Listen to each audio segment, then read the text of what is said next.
It's about 8 o'clock in the morning on Saturday, October 14th, 2023. And moving the cows now, finally, to the third section. I wasn't able to move them yesterday morning. Oh, by the way, it's 50 degrees, 50. This morning I woke up, it's about 45. I'm wearing my coat. It's chilly. So, yeah, yesterday morning was horribly busy. No, I wouldn't say horribly busy. It's very busy, but in a good way, right? We got to do the food truck trailer at the high school. Record sales. I think the kids really like our food. Hopefully it's a good price and gives them a good value for their money. It should be nutritious too, right? Hopefully the kids are getting good nutrition from it. Lots of protein, of course. Koreans love their protein. So, yeah, they stayed here in this last section an extra 2 days, an extra day. They're supposed to be yesterday morning was when they're supposed to come in here. And then on top of that, I stayed at the food trailer the whole day afterwards, and yet again we had record sales. So, looks like as the temperatures are cooling off, people are more willing to come and grab some food from a food trailer outside. I guess even Texans don't like to go out in 110 degree heat and buy food, you know. So I'm thinking if we don't get a restaurant soon, and we're doing a food trailer next year, we'll probably just shut down when it gets over the 90s. Just tell people that enjoy the heat and go to a restaurant with air conditioning. But we're not going to make you suffer, and we're not going to suffer our employees to die in the heat either. You know, it gets hot out there in the trailer. The sun is a major factor, of course. Anyway, one of the calves, one of the bull calves, decided he wanted to go his own way. So he crossed the wire. I don't know what he thought was over the wire. Maybe he didn't even see it. But you can see he's pretty distraught right now. Yeah, hey, I don't know if I need to mention this, but the multiplicity of ways that mismanaging your finances can cause problems for you. I'm beginning to understand a little bit more what people are going through who, for whatever reason. There's obviously very good reasons why you mismanage your finances. Not the least of which is they get sick or injured. Sudden loss of income. That kind of stuff ruins you, right? And then the multiplicity of ways. What is it people say? There's only one way to be good, but there's an infinite way to be bad. You know, and there's infinite numbers of suffering that you suffer when your finances are all messed up. And just like all suffering, just like most suffering, a good parable or a good comparison is, you've fallen into a pit. And you can't get out. And the sad truth is once you get in the situation, it creates a cycle that, what we would say a destructive cycle, a non-virtuous cycle, right? Because the behaviors that help you get by to the next day are not going to help you climb out of that pit. So that's something to think about. Are you making decisions that will pay dividends in the future, or are you selling your future short for short-term satisfaction of a need?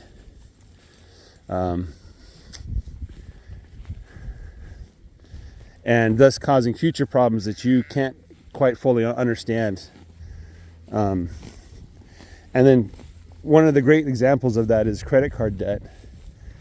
Some of the kids came to use their credit card machine to buy our lunch at the school. And my daughter was surprised. She's like, why would you use a credit card for that? Don't you always carry a little bit of cash on you?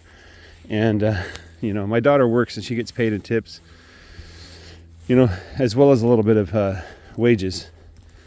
But, so she always has access to cash. Because she works every week and she gets paid in tips a little bit. And so she's always carrying around like $20 or $30 on her. And so to her, it's kind of weird. Like, why would you not have $30 in your wallet at all times? You know? But see, that's one of the blessings of managing your finances right, is you always have money. I'm going to let this calf in over here. And then he can find his own way. So they were using credit cards to pay for their lunch. And a lot of them didn't realize they needed to sign that little slip of paper. And I told one of them, I said, you need to sign that paper because it's a promise to pay the credit card company. And they looked at me funny, like, what are you talking about? And I was kind of like, why don't you not understand this basic concept? When you use your credit card, you're promising to pay the credit card company. That's why the credit card company gives me the money, right? Because of your promise. And I'll do this later. So you max out your credit card. You're not paying the bills on time, or you're making minimum payments. And so you're getting these short-term gains of these momentary purchases that you think you need, right? And the long term, what happens is you're ruining your future income. Because if you're going to do it right, you have to pay that money back plus interest. And the interest is extreme. It's not like $5 or $10. It's 20% usually. And my, when I'm emperor of the world, one of the things I'm going to do is ban usury, right? If you can't get the money for free, is he going to cross the wire? If you have to pay interest to get the money, then you don't need the money. I think all forms of interest are an evil, because it takes advantage of people that are desperate, and it takes advantage of their inability to plan for the future. And in the end, interest is money that you're earning that you didn't work for, right? You didn't create something, or you didn't do something. All you did was set aside some cash you weren't using anyway. So that ram wants in there. You smell something nice in there? Here, let's see if he'll follow me. Come on, let's go. Come on. I'll let you in. So you dig yourself in a pit and you jeopardize your future because of current needs. And then your situation just gets worse and worse. And it looks like there's no hope in sight, And then, it's a desperate situation, like a lot of situations you can get in. How do you get out of such a situation? And the answer that seems obvious is not the answer, right? I'm going to mess with him later. I'll probably be able to get him to come. The answer that seems obvious is, you just need money. So you get your money, you pay off your debts, pay off your loans, and you're in a good situation, right? No, you're not. Because the behavior and mentality and philosophy that got you in the problem in the first place is still there, right? You need to get rid of that. You need to switch your thinking from, I have current needs, I'm going to jeopardize my future for it, to, I have current and future needs, and I need to balance them both, right? Now, some people go extreme one way. They sacrifice everything for the future, a future that never comes. You might have known some old people who, when they die, they leave behind vast fortunes for their children and their grandchildren. But when they were alive, they're living as practically almost like beggars, just on the edge of poverty and ruin. It's not because they didn't have money, it's because they refused to use that money for the current needs, right? And of course, the opposite extreme is people that, spend everything now and bankrupt their future tomorrow. There's a balance, right? And that balance happens when you spend time thinking about both things. And you consider both your future self and your current self. And we call that budgeting. When you sit down with a piece of paper and a pen and you write down and say, what do I actually need this month? And then you write down what you're making. And if that number is smaller than the other, obviously something has got to go.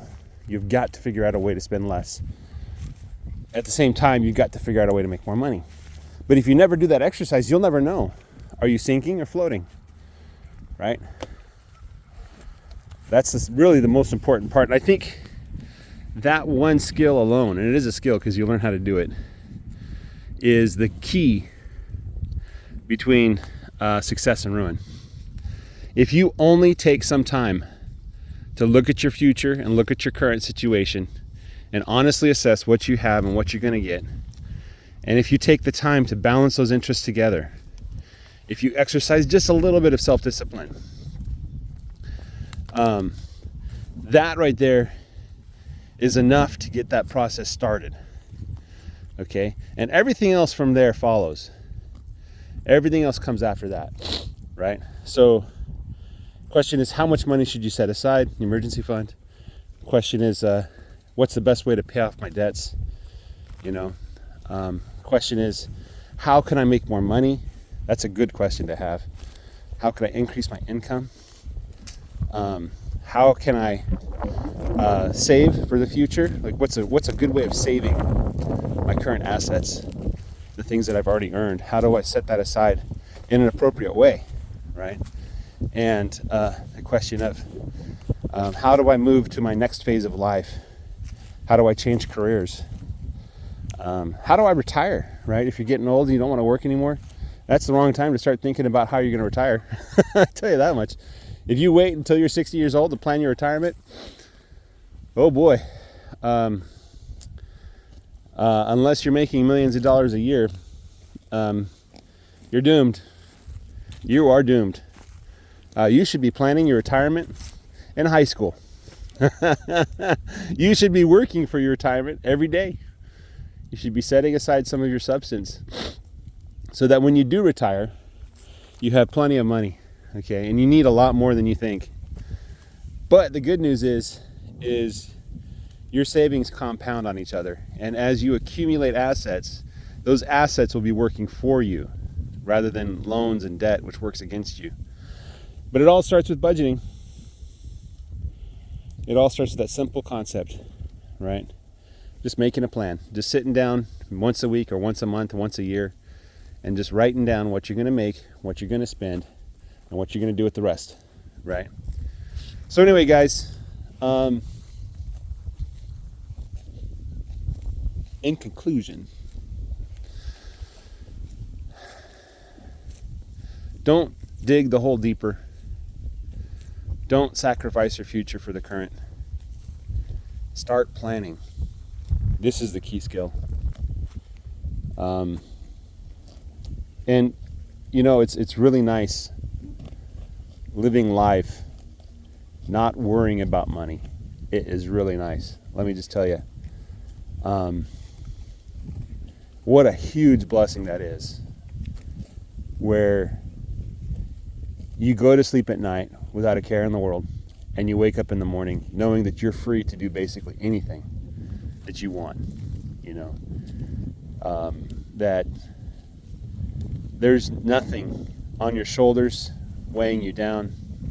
There's nobody dragging you and holding you back. What a wonderful feeling that is. I got to tell you, that's where you want to be, is in that position where you've realized your dream of mastery over your financial world. Let me also add one more note. I'm not just talking about money. I'm not just talking about money. There are things, obviously, that money cannot buy. And those are the things that you want. The things that money can buy, they're not really worth anything. They're not really worth your life. You can get by without most of those things, right? But the things that you really want in life cannot be bought with money.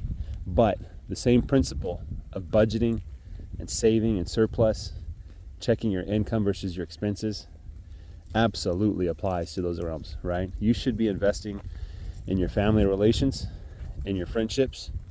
You should be investing in, you know, your church.